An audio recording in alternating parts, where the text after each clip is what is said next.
नमस्कार साथियों, मैं रेखा रानी आज 10/4/2025 के प्रेस नोट के साथ आपके समक्ष आई हूँ और पूरी उम्मीद है मुझे कि आप सब मुझे ध्यानपूर्वक सुनेंगे।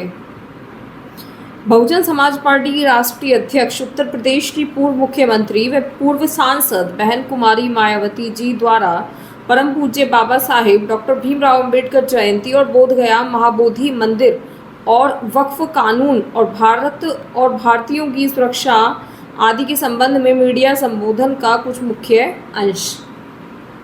लखनऊ 10 अप्रैल 2025 दिन बृहस्पतिवार। बहुजन समाज पार्टी की राष्ट्रीय अध्यक्ष, उत्तर प्रदेश की 4 बार रही मुख्यमंत्री और पूर्व सांसद बहन कुमारी मायावती जी ने आज यहां मीडिया को संबोधित किया, जिसका मुख्य अंश मीडिया बंधुओं, मैं आप लोगों का ध्यान बौद्ध महाबोधि मंदिर गया से संबंधित बोधि गया टेम्पल एक्ट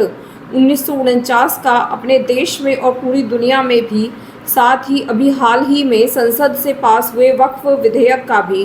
पूरे देश में हो रहे विरोध को भी लेकर कुछ ज़रूरी बातों की तरफ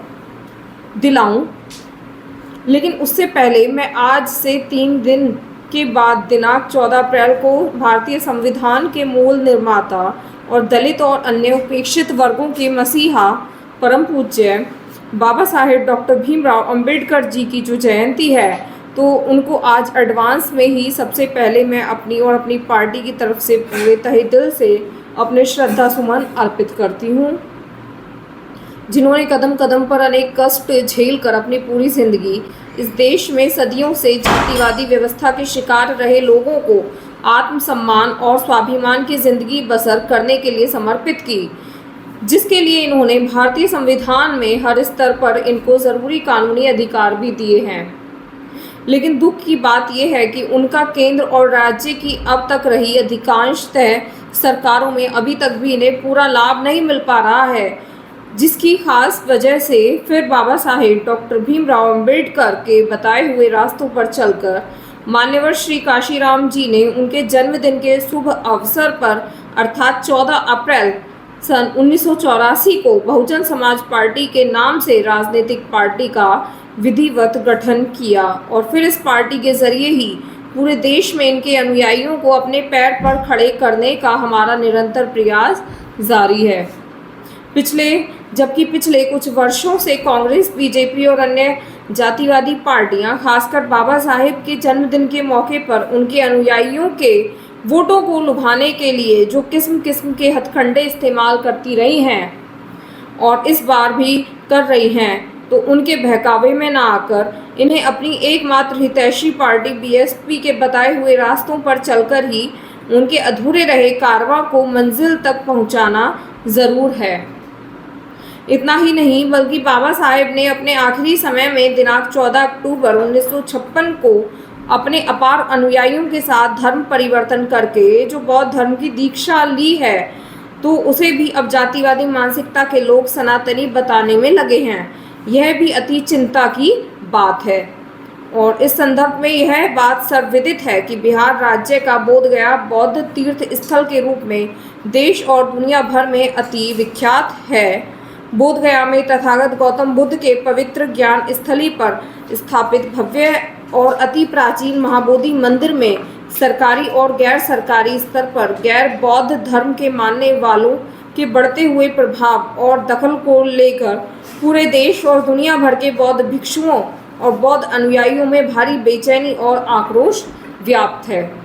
तथा वे लोग इसको लेकर कांग्रेस की सरकार के दौरान सन 1949 में बने बोधगया मंदिर प्रबंधन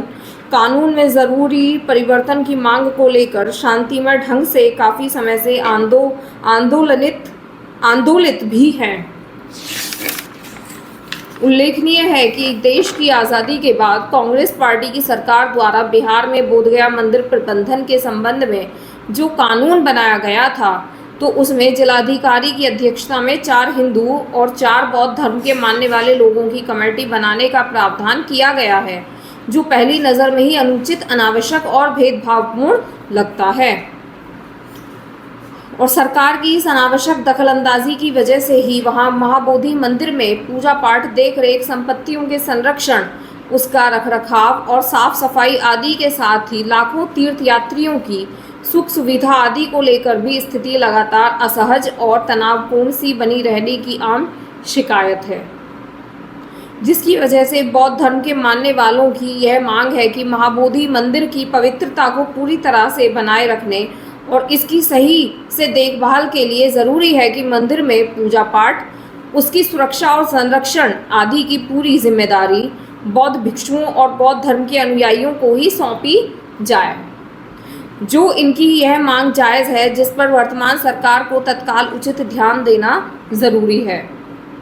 वैसे भी अधिकतर लोगों का यही मानना है कि सन 1949 में जब मंदिर प्रबंधन के संबंध में कानून बन रहा था,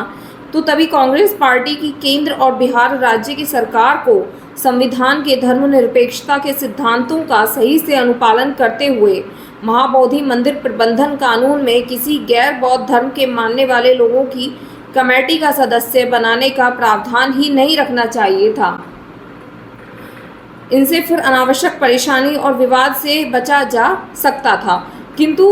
अब जबकि यह मामला काफ़ी तूल पकड़कर भारी विवाद का रूप धारण कर चुका है, तो ऐसे में केंद्र और बिहार का एनडीए सरकार को इसमें तत्काल आवश्यक सुधार ज़रूर करना चाहिए। ऐसी बीएसपी की यही मांग है। इस क्रम में नए वक्फ कानून के तहत राज्य वक्फ बोर्ड में जो नॉन मुस्लिम को रखने का प्रावधान किया गया है, यह भी प्रथम दृष्टया अनुचित प्रतीत होता है, जिसका मुस्लिम समाज में भारी विरोध भी है। इसी प्रकार के अन्य नए विवादित प्रावधानों के सुधार को लेकर केंद्र सरकार अगर वक्फ कानून को फिलहाल स्थगित करते हुए उस पर समुचित पुनर्विचार करती है, तो ये बेहतर होगा। अर्थात इन सभी मामलों में सरकार ज़रूर ध्यान दे, बीएसपी की पुनः यह मांग है। इसके अलावा भारत और भारतीयों की सुरक्षा के लिए केंद्र और सभी राज्य सरकारों को आतंकियों के विरुद्ध अपने अपने राजनीतिक स्वार्थ को छोड़कर भारतीय कानून के तहत निष्पक्ष, ईमानदार और सख्त कानूनी कार्रवाई करनी चाहिए। तो यह देश और यहाँ के नागरिकों के हित में होगा।